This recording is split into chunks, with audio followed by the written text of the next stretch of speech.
Hola, mucho gusto. Mi nombre es Danitza Castillo y mis compañeros son Daisy Sánchez y Santiago Rocha. Somos estudiantes del UNAR del curso Corrientes de Pensamiento Sociológico. Les vamos a tratar el tema sobre las perspectivas teóricas de la sociología. La sociología es una ciencia social, al igual que la antropología, la historia y la economía. Es una ciencia que se ocupa de la sociedad humana y del comportamiento social.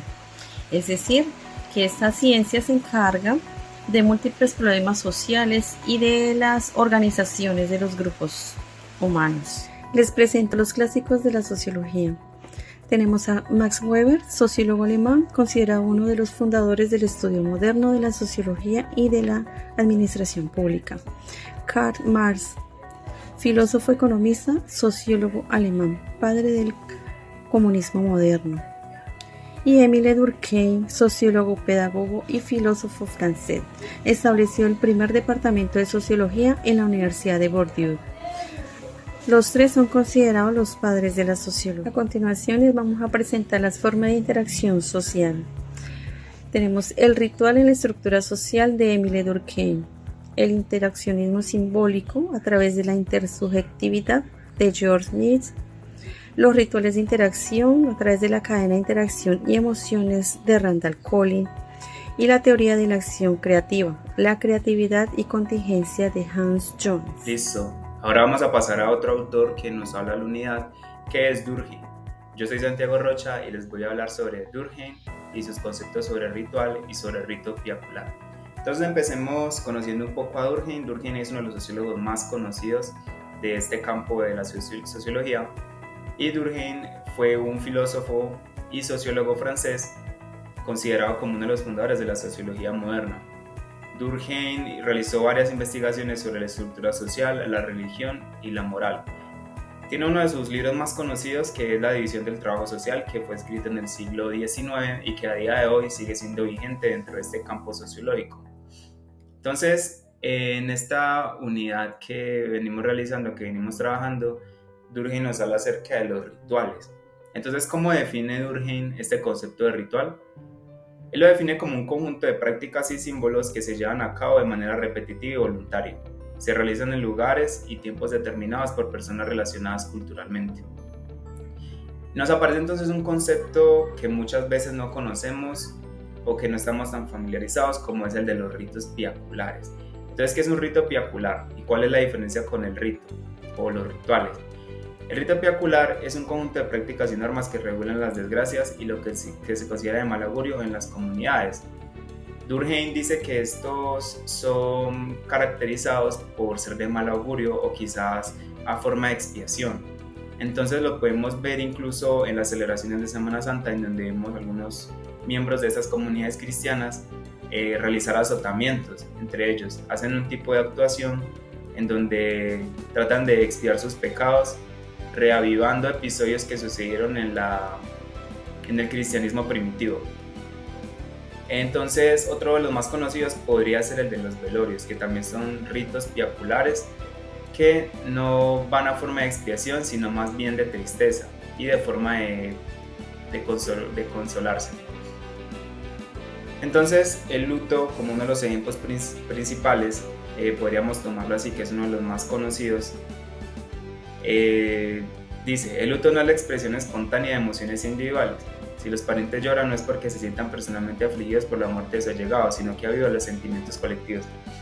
Durkheim señala que en los lutos, en estas celebraciones de los lutos, no se hace esencialmente como por que el individuo sienta tristeza como tal, sino que él dice que el luto sirve para un acompañamiento, para hacer un acompañamiento entre los miembros de la comunidad o miembros de la familia que han perdido a su ser querido. Esto claramente ayuda para la solidaridad y aviva los sentimientos de felicidad entre los conocidos, y no es solamente como sinónimo de tristeza.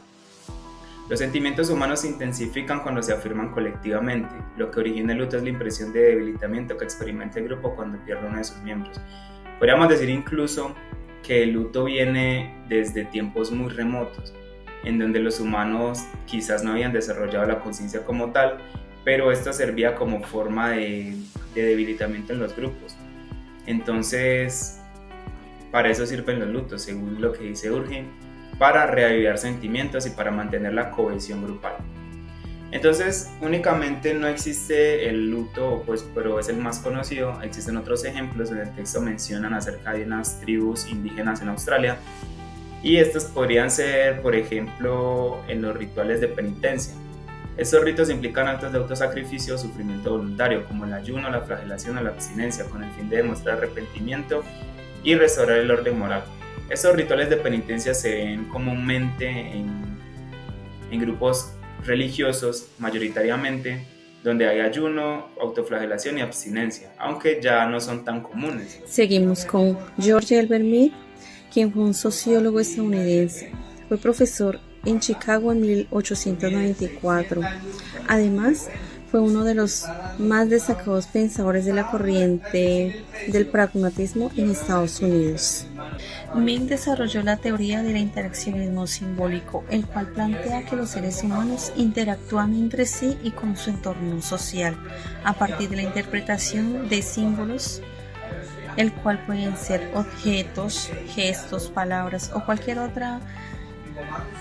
otro elemento que tenga un significado compartido dentro del grupo social. Bueno, retomando un poquito acerca del tema de Mead, la intersubjetividad es uno de los temas principales que él aborda. La subjetividad es el proceso mediante el cual las personas desarrollan su identidad y su significado a través de la interacción con otros. Ponemos un ejemplo aquí acerca de la interacción de un niño cuando juega desde pequeño a cumplir ciertos roles dentro de una sociedad sin que él lo perciba de esa manera. Por ejemplo, jugando a la casita, policías y ladrones, o al escondite. Incluso su subconsciente empieza a desarrollar una capacidad para adaptarse a unos roles sociales. Esto lo empieza a moldear como persona y le da ciertos matices para desarrollar su identidad cuando crezca, cuando sea mayor. Hoy hablaré sobre cómo las interacciones son las bases de nuestras relaciones diarias y cómo se explica desde la sociología. Mi nombre es Daisy Sánchez y hoy exploraremos las ideas de grandes pensadores como George Mead y Randall Collins. George Mead y el interaccionismo simbólico. Bueno, él nos habla del interaccionismo simbólico, una teoría que explica cómo construimos nuestra identidad y sociedad a través de los símbolos y la comunicación. Bueno, según Mead, los significados no están fijos, sino que se crean en la interacción social. Por ejemplo, un simple gesto puede ser tener varias interpretaciones según el contexto y la cultura. Randall Collins nació en 1941 en Estados Unidos. Es un sociólogo reconocido por su trabajo en teoría del conflicto, microsociología e interacciones rituales. Estudió en Harvard, la Universidad de Chicago y la Universidad de California en Berkeley, donde desarrolló su perspectiva sociológica basada en el análisis de las interacciones cara a cara.